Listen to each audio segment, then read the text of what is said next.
Hi, and welcome to the Tea with Intuitives podcast. I'm Melly, a certified Akashic reader, past life psychic, and channeling coach. And today I am joined by Joy Uyeno, who will share her knowledge and experience about lucid dreaming. But before Joy joins us, I have an announcement to make. As you know, my co-host and co-founder of the Tea with Intuitives podcast, Brittany Woods, took a step back from podcasting life a few months ago to focus on her painting and photography career. And recently, she took the decision to continue to focus fully on these occupations. So unless things change, she will not be coming back on the podcast anytime soon.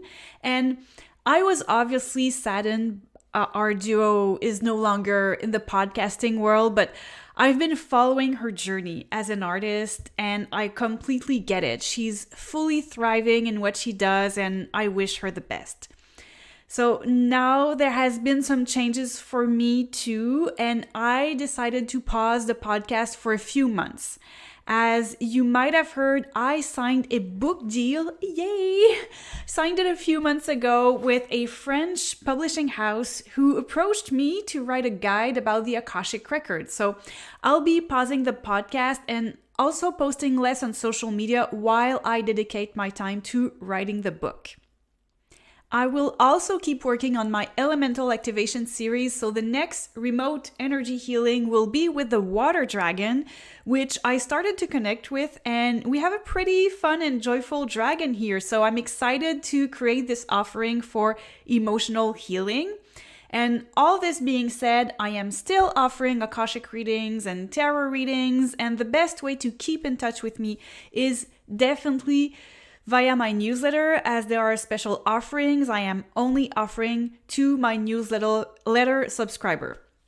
So back to the topic of this episode. I have a very fun episode for you about lucid dreaming with Joy Uyeno, who you might remember from the episode on magical realism. And Joy is the host of the Glimmering podcast. It's a serial podcast about spiritual awakenings and living in a state of magical realism. And I was a guest on season 2, by the way. If you haven't check that out. If you haven't already, I'll put it in the show notes. And she's also an author. And right now you can read the Glimmering Notebook, which is a series of newsletter articles about connecting with your spiritual support team. And you can subscribe to this series and or read the articles on her Substack. But between you and me, you really want to subscribe because that's how you get the extra Glimmering podcast episodes that you cannot get anywhere else. All right, let's all meet Joy now and discover her thoughts and experiences on lucid dreaming.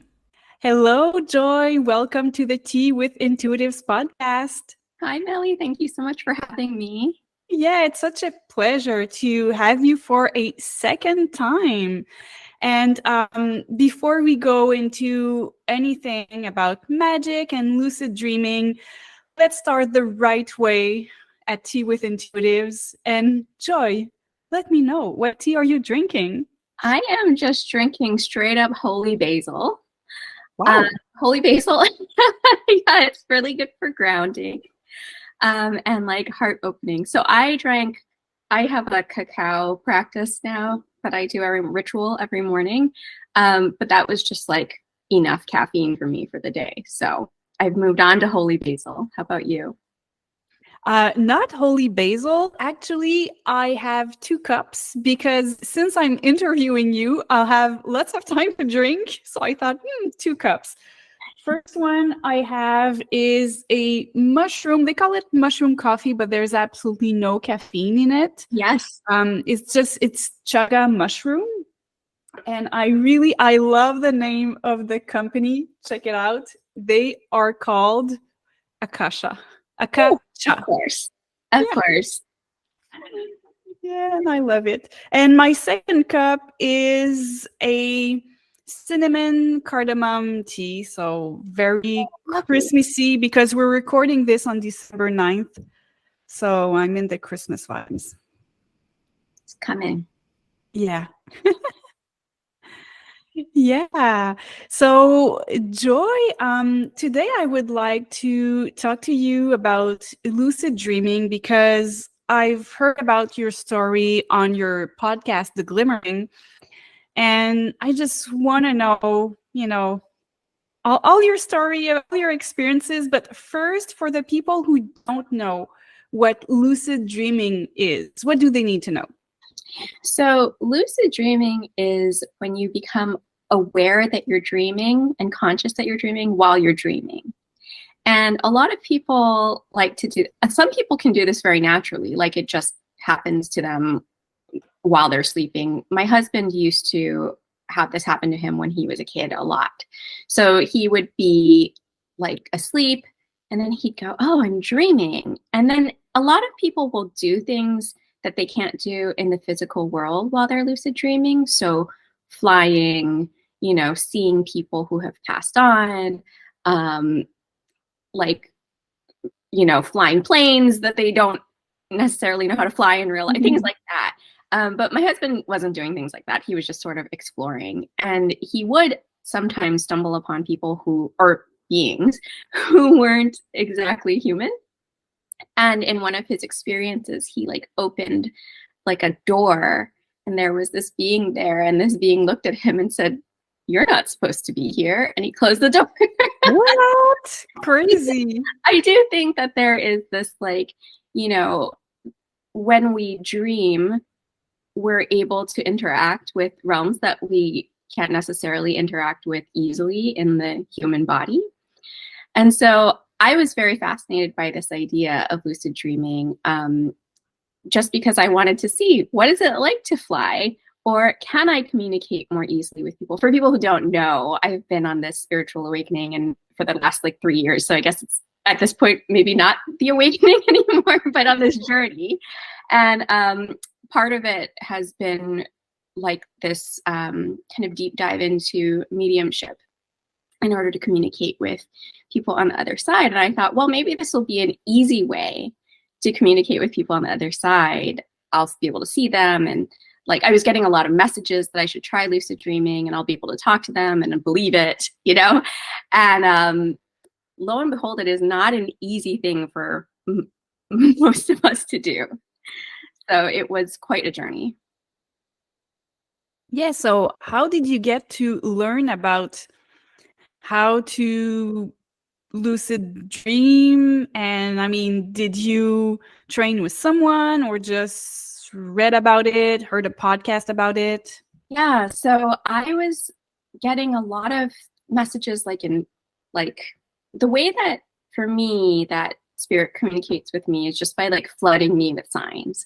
So when I know that I'm supposed to be kind of doing a deep dive into something, I'll just see it over and over and over and over again. So I was seeing a lot of signs about lucid dreaming. It would show up in my Instagram feed. It would show up on YouTube. It would be people just talking to me about it, out of the blue, and books. And so I had walked there's a metaphysical bookstore that just every time we go in there, it's in Encinitas. We live in Massachusetts, but we go to California a lot. And we were in Encinitas.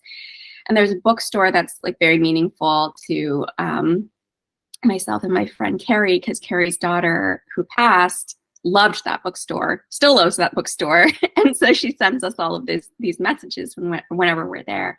And I had walked in and there was a lucid dreaming book, and it was sort of sticking out, the rest of the signs were. And at this point, I had so many messages that I was well, I guess I'm supposed to probably pick up this book. So I read that book and it was helpful. And then I read some things online, and then I really watched 100 YouTube videos about the process of it. And really the process begins with journaling. Okay. So the sort of key element, the foundational element for lucid dreaming is to begin to remember your dreams if you're not someone who naturally remembers your dreams. And I'm not someone who naturally remembers my dreams.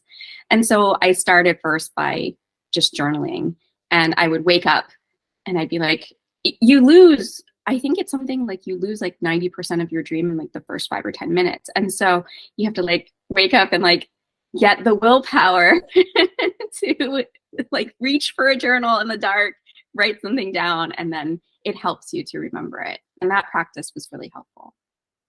Yeah. How did your partner react? That meant that for many, many nights, maybe months, you would just wake up and write down in your journal? Were you waking him up?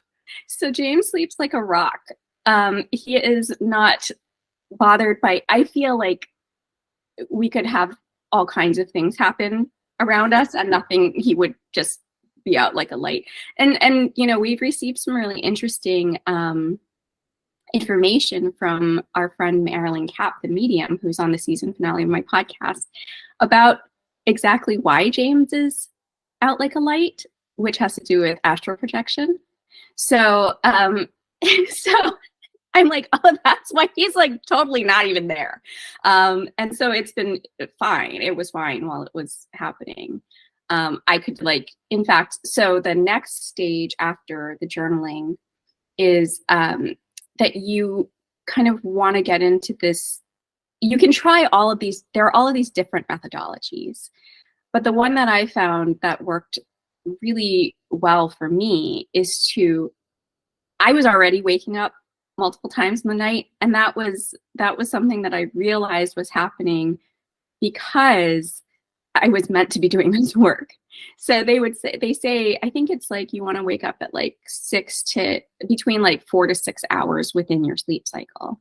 And that was already naturally happening to me. And I was like, oh, when I read that, I thought that's why that's been happening. And so I would get up, and you need to like be up for a good half hour. So I'd get up, like read a book, journal. James is out. Then I'd get back into bed, fall back asleep.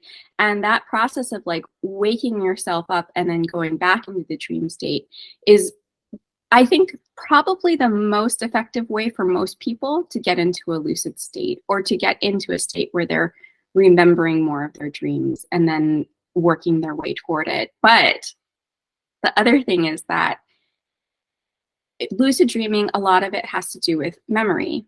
And it's a process of remembering that you want to lucid dream.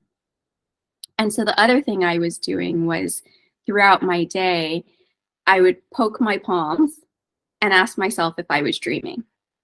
And this is not because, I mean, you know, we could say this is a dream, right? Life is a dream, right? But this is more so that you're in this practice of poking your palms. And so your consciousness then, when you're in the dream state, will be in this practice. And something strange will happen, and you'll go, wait a second, am I dreaming? And if the idea is that because you're not in your physical body, your finger will probably go straight through your hand, or something weird will happen when you poke your palms, and then you'll go, oh, okay, yeah, I'm dreaming. It's time to wake up. Wow, that's fascinating. I like how you said that you went through all of this because you received so many signs, and the reason why you were already waking up anyways was because you were pushed towards experiencing with this. And I want to let our listeners know that it is fine if you're not meant to be lucid dreaming or astral project, because we're all on different paths and experiences. And at a certain point, I felt frustrated because I really, really wanted to connect more with my guides during my sleep, because in my spiritual awakening, I would have encounters with them in my sleep. And then when I woke up, they would still be there with me in the room. And I was like, oh, this is so cool. It wasn't scary or anything. It was really, really special. And then it stopped. And I was frustrated. And I asked, why? Why are you stopping? I really like that contact. And they went, you need to sleep. And they explained that that was exactly at the point where I was giving more Akashic readings. And I needed the sleep. I needed that energy, because you give a lot of yourself when you do readings. And so, you know, you might have a phase of your life where It is totally fine to have those dreams where maybe you're lucid dreaming, astral projecting, meeting, going into other realms and everything, but it's not always the case. So just if I can just help someone lift that pressure, it's totally fine. But now let's get back to lucid dreaming. Now I'm fascinated because from what you're explaining, at some point, like you touched the palm of your hand and your finger went right through, right? Yes. So I had a dream where I just want to say I am not a natural to this. This was not an easy process for me. It was I want to say it was months before anything happened. And my astral projection, my lucid dreaming experience the first time, it was very minimal. And this is very normal. So what happened was I had this dream. I believe I was in some kind of like vacation home with some people that I knew from high school who are still, like, one of them is still my friend. And she was like out in the pool with her kids. And I remember it was really thinking like, it's very late for her to be out there with her kids. And then we saw another friend and I saw her like walk through a wall. And I remember thinking, that seems unusual. And then I tapped my hands and my finger went like straight through my hand. And I was like, it's happening. And I think in the process of being like, because, when you get excited, one of the things they say is you're really supposed to stay calm, like be cool. Okay. And I am not cool. So I was like, oh, it's happening. And essentially like woke myself up. And I need to ask you, did it hurt when your finger went right through your hand? No, I didn't feel anything, which was kind of another sign was, I didn't even feel my finger poking my hand, it just went right through.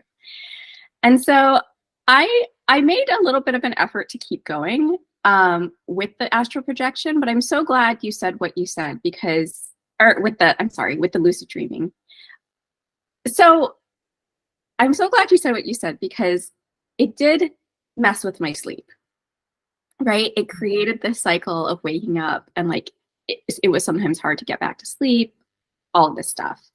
And I kind of feel like it's been a real balancing act between like, what do I want to do energetically, like in the spiritual realm? And then what do my hormones want to do, in my body? And how am I listening to my body? And how are those two things sort of interconnected? And so Marilyn Kapp, the medium, has explained to me that we are all astral projecting, whether we know it or not. So everyone is leaving their bodies when they sleep.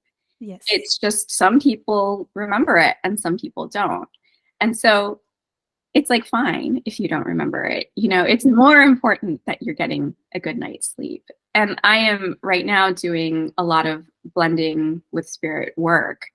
And it's a huge amount of energy. And I'm so excited about it. And I want to do it all the time. But they were like, hold up, go to sleep, like take a few days because you need to replenish your energy because your energy is a resource that can be depleted. So what are you doing exactly? You said energy blending? Yeah, I'm doing a new kind of blending with spirit practice that I just like, it completely took me by surprise, but a friend of mine introduced me to it. It's basically like opening up your chakras and inviting in, you do protection, right? You always want to do protection, but inviting in your spirit team and allowing them to speak through you, move through you, things like that. And it took me completely by surprise because I didn't really think anything was going to happen. And like physically, and the moment she walked me into it, I started feeling this like spiraling sensation in my body. And I am not someone who generally picks up on other people's physical, like every once in a while, I'll be like practicing with someone and I'll be like, oh, you have a headache, but this was like really like a constant spiraling of energy. And so I was fascinated by that. And I've been practicing with it but it requires a lot of grounding, a lot of attention to your energy levels, a lot of like replenishment of electrolytes, and just paying attention. But it has changed physically for me. It's changed like what it is that I want to eat and things like that, which has been interesting. And also like I need a lot of sleep. Yeah. Yeah, that happens to me as well when I read the Akashic Records. Not in every session. Every session is completely different. You never know how I'm going to channel, but yeah, it's happening. But it's fascinating because for you, you're saying you're really feeling that spiral of energy. So you're really clairsentient. For me, it's funny because the spirits go like, my turn, I want to speak, and I can have like many weeks where no one does that, but some spirits I like, okay, me, but they are asking and I'm like, okay, just step in, and I can really feel them. They're coming on the side and they're going in my body, so to speak, and they're like settling. And now it's like, okay, they speak and I have their rhythm, their words, and it's really fun, but it does take a lot of energy, which I guess I get less encounters with spirit. And to get back to what's happening during our dreams, I took a week off of giving readings. And this week I had experiences during my dreams. The spirits came and interacted with me, gave me messages, songs, and everything. And I'm like, oh, this is super interesting. I can really see the link between the two.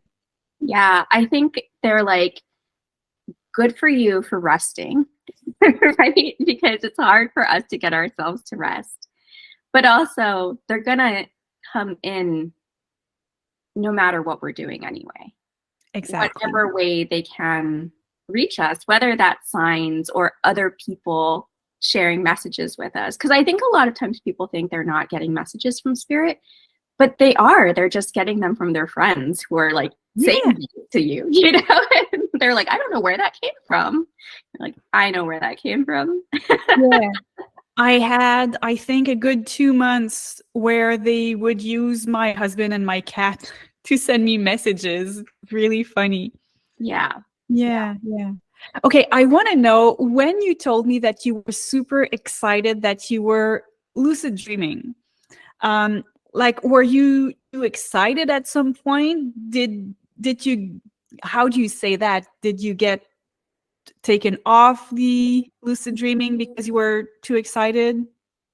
You mean when I woke up from that dream, or in that general? I mean, the fact that you were super excited, did it kick you out of the lucid part of the dream? Yeah. So it I think it has something to do with sort of like your adrenaline and your heart rate going up and spiking. And so you're like, your body is like, what's happening? And it wakes you up. And so another thing that is helpful to know, like when you're lucid dreaming, is that you start noticing that you have like recurring dream signs. And this is supposed to be the sign that you see something and then you go like, oh, I'm seeing that. Like, say I'm seeing like an orange square or something like that. And then you'd go, oh, okay, let me test, right? Okay. So I think because I was getting so excited in my first dream, they decided that my dream sign would be bathrooms, like kind of gross bathrooms. And what it did for me was that I would then test, but I wouldn't be excited because I'd be sort of grossed out by it. Yeah. And then I would be able to go, oh, okay, I'm dreaming, and then kind of like walk away from it. And I never really did anything that exciting. Like I never flew or anything while I was dreaming, but I could go and look for people who are on the other side and, you know, like see them and kind of like have little conversations with them. But it was never as exciting as other people's lucid dream time where they're like, I flew off this house and I like, you know, was I was in another country and I was wandering the streets. I was just like in some dirty bathroom, and then I would leave it and have a conversation with someone, which is like so sort of par for the course. Yeah, I feel like your spirit guides are really funny with the dirty bathroom. I would wake up every morning and say to James, like, God, it's just like the grossest thing. And it's like, it made me wonder, you know, is it some manifestation of like the clutter in my mind? Or is this like, you know, like I have to clean up my thoughts, or I have to clean up my energy? And then eventually I realized, like, no, I think it's actually that they're trying to keep me from getting all excited about it, you know? So yeah, it's funny because oftentimes we think that everything related to the spirit world is magical and lyrical. And I remember giving an Akashic reading to a friend, and I told her I saw a past life where she was with her husband, but back then they were brother and sisters in South America, and they had a stand where they were selling potatoes. I was like, oh, so no past life where I'm a queen in France or something. Like, it's so ordinary. But she really got, you know, a lot of sense.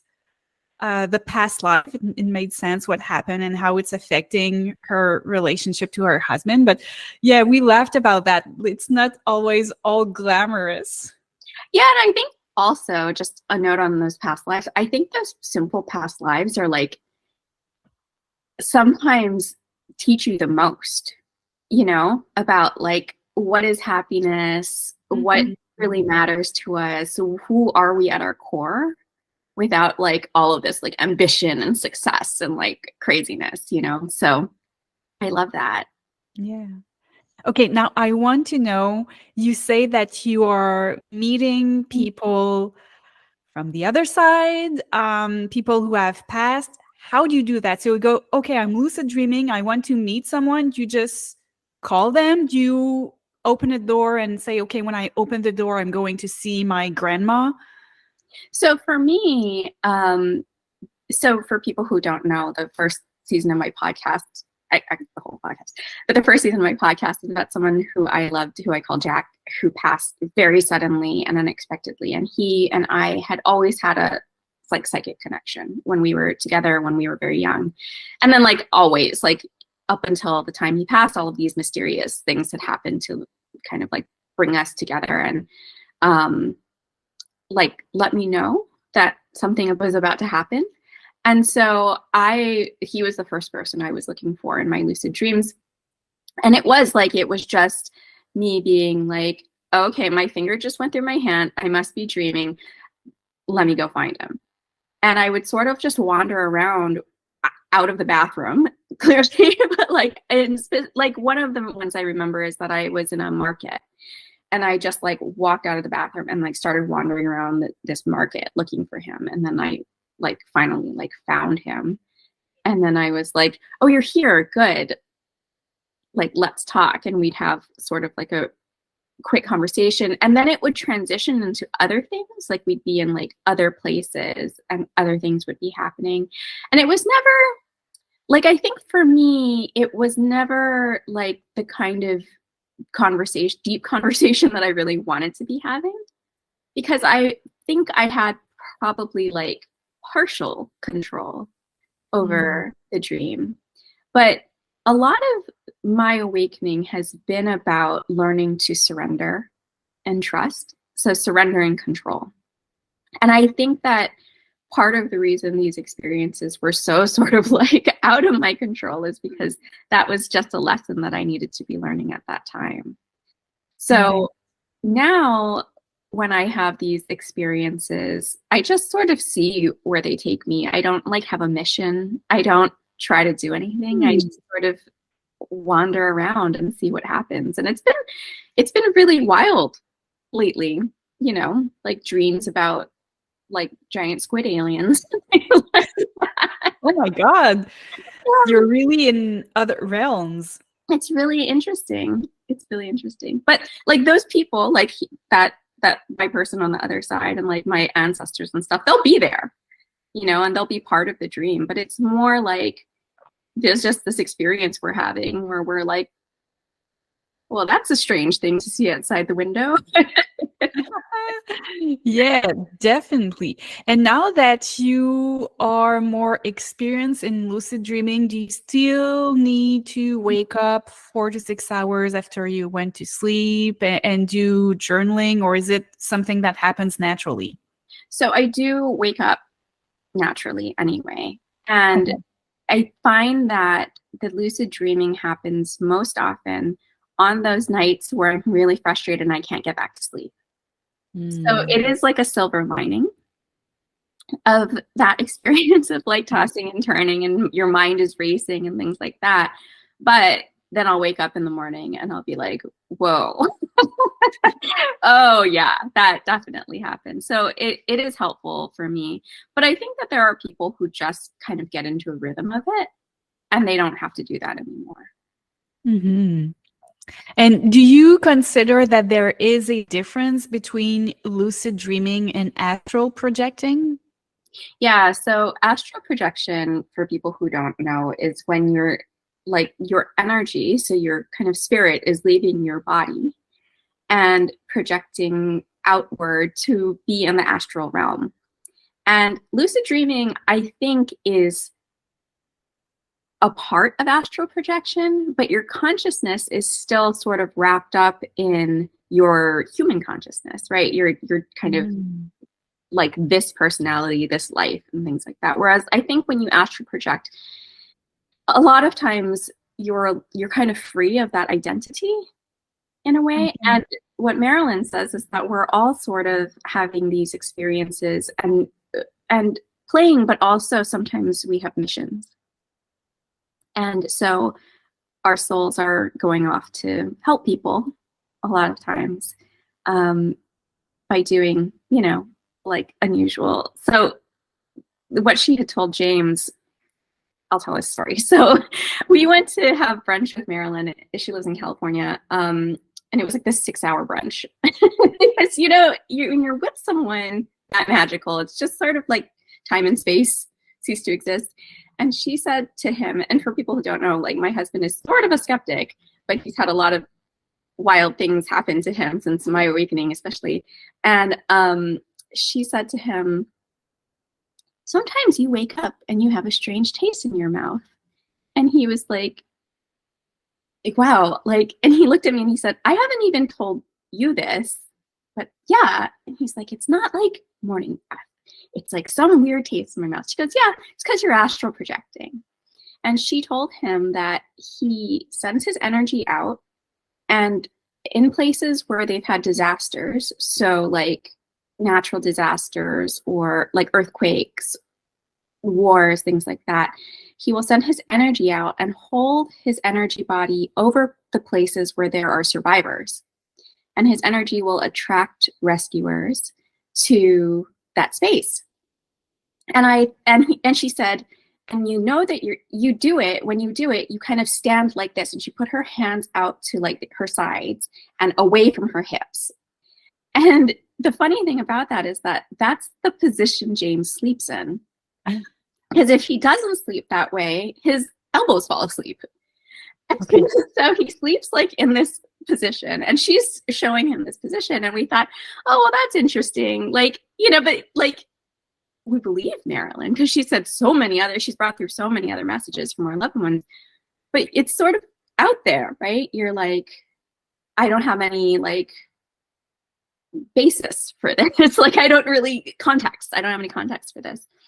And then last month, 2 months ago, we were watching Encounters on Netflix. And the last episode is all about the Fukushima power plant disaster, nuclear disaster, and how a lot of times after these nuclear disasters, and specifically that one, a lot of mysterious things happened. So spirits were showing up, UFOs were showing up like in abundance. And there was this guy, he's just a regular guy, he was a rescuer, and he said, as he was helping to find survivors, he would often see an orb of light hovering over the places where people were waiting to be rescued. And that's how he would know where to go. And I was like, oh my God. Wow. That's what Marilyn said. And so the reason I'm telling you this, and this kind of ties back to what you were saying about, it's okay if you're not lucid dreaming, right? It's okay to just need to get sleep. Is that what that clarified for us is that, and I put this in my latest newsletter, is that same year, James got really, really sick. He had this mystery illness. No one really knew what it was. He had to be on IV antibiotics. Like a nurse had to come every day and give him IV antibiotics. Like the antibiotics made his teeth turn black. It was like crazy. And we never knew really what it was. And when I watched Encounters and saw that man saying that story, and I was like, that's what James does. And then I realized that was the year, that was the same time frame that James got sick. I was like, that's what happened.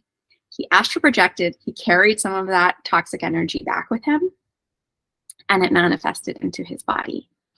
And I talked to Marilyn about it, and she was like, yep, that's like totally a possibility. Like that's totally what happens sometimes to people, is that they're going out and they're spending so much of their energy, and then they're collecting it. And if you're not protecting yourself, it can affect your body.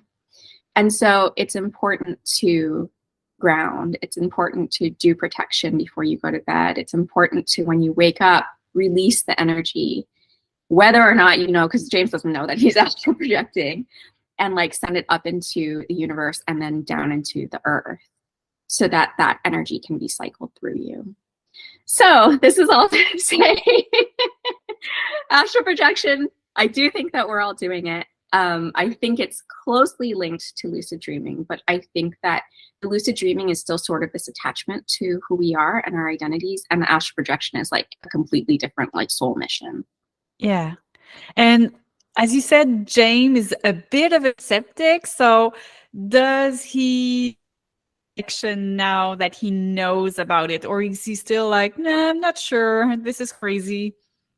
I think he's like, oh, that sounds interesting, but like, I think he's like, I don't remember any of it. So like, I don't know what bearing this has on my life. But I will say, after I talked to Marilyn about it, he did like do the protection. He does like send the energy up and out of his body and things like that. Because I think there's a part of him that's like, well, what can it hurt? Right. If this is actually going to help me to like stay healthy and, feel better, then why not? Yeah. Yeah. And also when you say that we're very busy when we are asleep, we're also meeting with lots of people. We are meeting with our spirit guides, and we are meeting with our teacher guide. At some point I asked, and I was told that I'm meeting my husband and we're making plans like, okay, so this is where we are in our lives and what we're going through together. And I don't remember any of it, but we are there, discussing. So it's fun to know that in our 3D lives, we are making our own plans, but our souls are there and planning as well. So we're very busy. So sometimes when we wake up and we don't feel fully recharged, it might be a night that we met many, many different people. I mean, we're never completely cut from our guides, for sure. I mean, we keep getting signs from them, and the same for our soul family. We do meet them when we are asleep. We just don't remember it. Yeah, and I think too, it's like such a good reminder, because when we're meeting, we're basically like we're discussing, right? Are we on track with the things that we set out here to do? And what the message that I got is that, yeah, we're having these meetings and if things are not on track, they will put things in place to help us get back on track. And that includes the things that we think of as being hard or bad or like inconvenient. Yeah, inconvenient, exactly. And we're like, oh, that person or those things that happen. But in reality, we have to thank those people or those things because they're helping us to like realign. They said to me, it's like a conveyor belt. And like you're trying to like control, like move the conveyor belt, but the conveyor belt only moves in one direction. And so they're like keeping you from breaking it, basically. And I love that. I think that's such an important lesson in gratitude. Yeah, yeah. And before we end, is there anything you want to say about your lucid dreaming? Are you at a certain different point nowadays? Do you still do it? I do it a little bit. I'm definitely paying attention to my dreams. I do, though, make my sleep a priority, like resting, because I am doing so much connecting on a conscious level. Mm-hmm. And so I think that it's important for people to know that if they're going to try it out, like, you know, like don't do it like every night. You want to be doing it like probably at the most like once a week, maybe once every couple of weeks. I would also say, you know, if you are interested in lucid dreaming, like the first step is to start journaling and remembering your dreams more. The second step is to start like testing your reality throughout your day. And then I think the third thing is really to like read and learn as much as you can about lucid dreaming. It's going to be the same information over and over, but it's just going to make it so that it's at the forefront of your mind. And so that makes a huge difference, I think, in terms of like your ability to do it when you're doing this, like they call it wake back to bed routine, or any of the other ways that people are doing it. And then also, like, if you're tired, like, don't do it. Go to sleep. Go to sleep. Yeah. And also set the intention when you go to sleep that this is what you want to do. It works so well. Like I oftentimes to set an intention when I go to sleep because, you know, busy lives. I'm not always like into my spiritual stuff 24/7. But when I do it, it really works. And yeah, you haven't mentioned that, so I don't know if you still if you do have it too. But when I go to sleep, I kind of feel like my spirit is kind of trying to get out, or like this. Or sometimes you go into the mattress for the people who sleep on their bellies.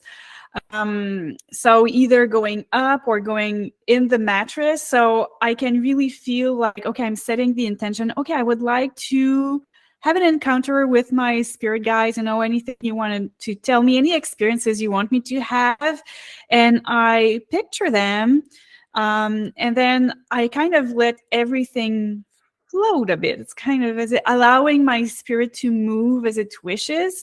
And it's kind of, it's not scary, but it's like, whoa, I'm still awake. I'm not fully asleep. Don't do this. But I'm getting this sense of, okay, I'm really fluid right now. I'm ready to travel into other realms. And when I get that and I have dreams afterwards, the dreams will be very significant. Do you have anything physical like that? I have, not when I'm falling asleep. I have the sensation of like dropping back into my body when I wake up. Oh, wow. So I'll feel this like, it's like I will think, for a while I thought my dog was jumping on the bed.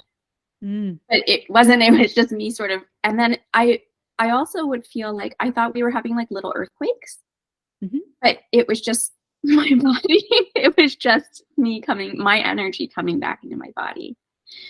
So, yeah. So I'm getting it before and you're getting it after. Exactly.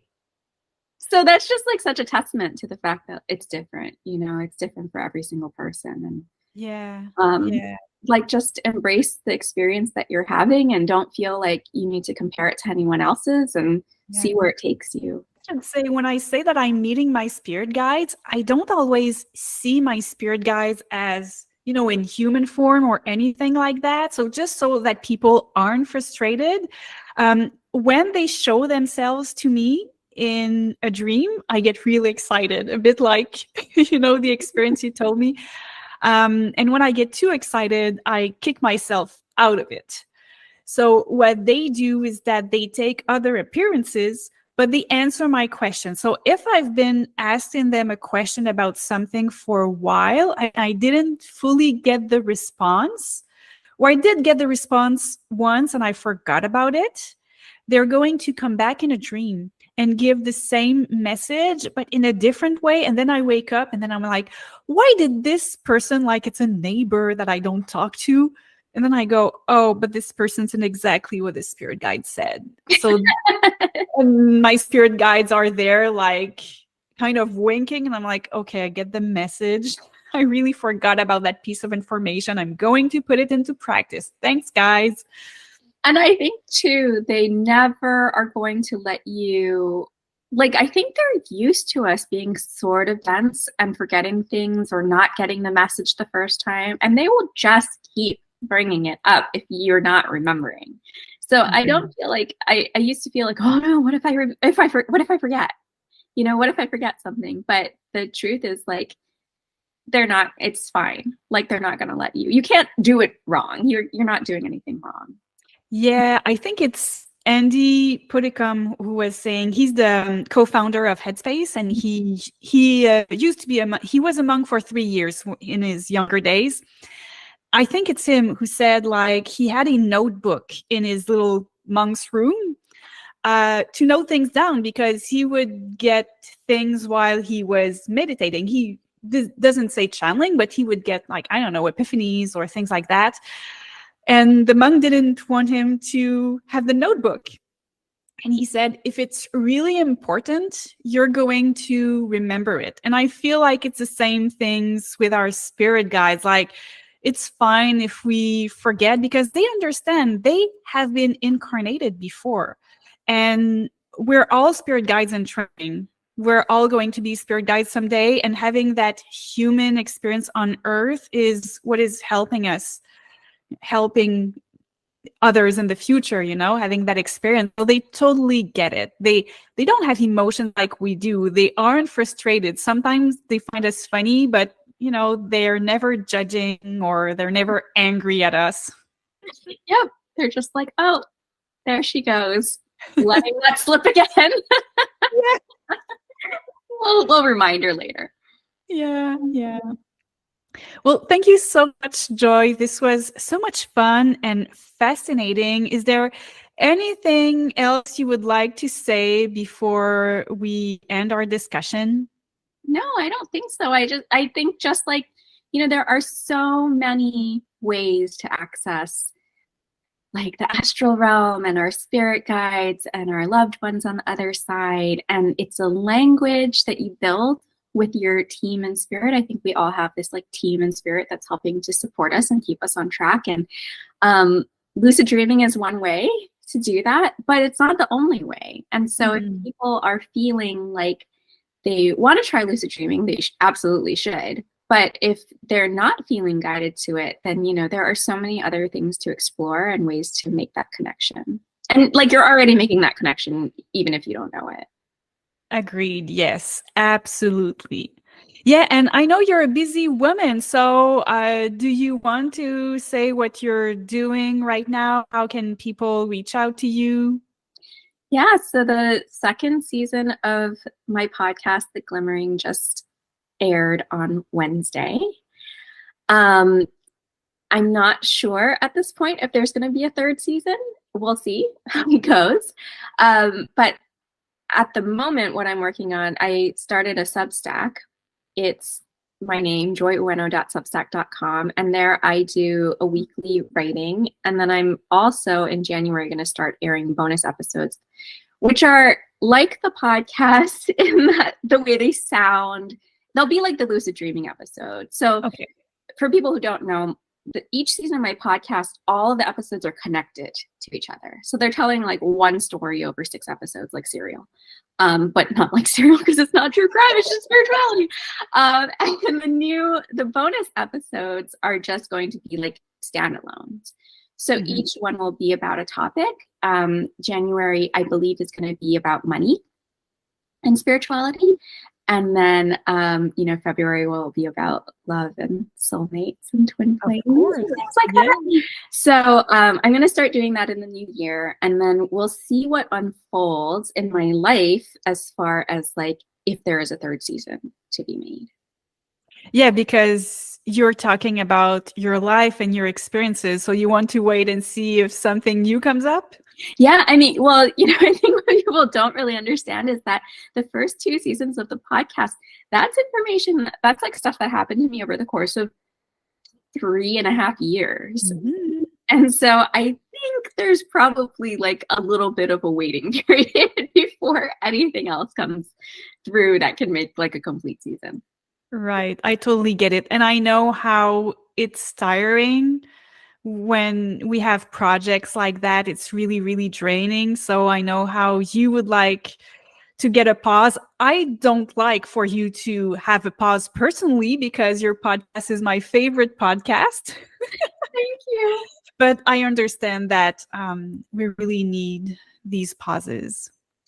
Yeah, I'm also working on a piece of fiction, like a novel, and the Substack and the podcast. So it's a lot of moving parts. So it won't be like a complete pause. There are definitely going to be pieces of content coming out. Just great. Not a full season quite yet. Yeah. Wonderful. Wonderful. Well, thank you so much, Joy, for coming on the Tea with Intuitives podcast. And I'll keep following the Glimmering. Super excited for what is coming up for you. Thank you, Melly. Thank you so much, Joy, for coming on the Tea with Intuitives podcast. It's always a pleasure to have you and dive into your magical world. And thank you all for listening to this episode. And remember to go check out Joy's podcast and subscribe to her Substack. And this was the last Tea Intuitives episode before a while until I finish writing my book.